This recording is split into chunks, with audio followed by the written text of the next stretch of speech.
You know that classic Christmas song about Rudolph and his glowing red nose? Well, what if I told you there's a real story behind it that's far more terrifying than you could ever imagine? This isn't about a cheerful reindeer guiding Santa's sleigh through foggy nights. This is about something much darker that happened in the remote wilderness of northern Alaska. Meet Jacob Ericson, a Norwegian immigrant who settled in the Alaskan frontier in 1938. Like many settlers, Jacob raised reindeer for their meat and hides, trying to carve out a living in one of Earth's most unforgiving environments.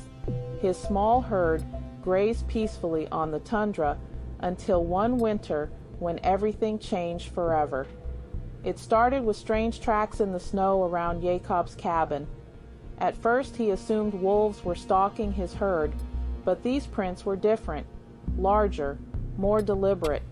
Then came the night when Jacob heard something that made his blood freeze, not howling, but something that sounded almost like laughter echoing across the frozen landscape. The next morning, Jacob discovered his neighbor's cabin empty. Thomas Anderson, a fellow reindeer herder who lived 3 miles away, had simply vanished. No signs of struggle, no blood, nothing except those same mysterious tracks circling the property like a predator marking its territory.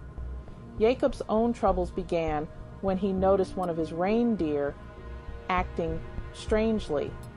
The animal, which he'd named Rudolph, after the old German tales his grandmother told, developed an unsettling behavior. Its eyes began glowing with an eerie red light that pierced through the Arctic darkness. At first, Jacob thought it was just the reflection of his lantern, but the glow persisted even in complete darkness. Rudolph's appetite changed dramatically. The reindeer lost interest in lichens and vegetation, instead becoming agitated whenever Jacob brought fresh meat into the cabin. The animal would pace restlessly, snorting and pawing at the ground, those crimson eyes fixed hungrily on Jacob's every movement. The horror reached its peak during a particularly brutal blizzard. Jacob had taken shelter in his cabin when he heard scratching at the door. Thinking it was Rudolph seeking warmth, he opened it without hesitation. What he found standing in the swirling snow wasn't the gentle animal he'd raised from a calf.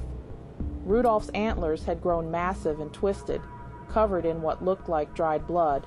Its mouth hung open, revealing rows of sharp teeth that definitely didn't belong to any herbivore. Most terrifying of all were those glowing red eyes, now burning with an intelligence that seemed almost human. Jacob barely managed to slam the door shut before Rudolph charged. The creature spent the entire night circling the cabin, occasionally ramming against the walls with supernatural strength.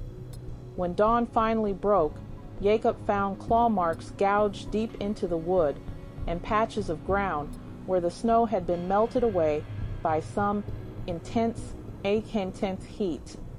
The local Inuit elders later told Jacob he'd encountered a wendigo, a cannibalistic spirit that possesses animals during the harshest winters. They warned him that once marked by such a creature, he would never truly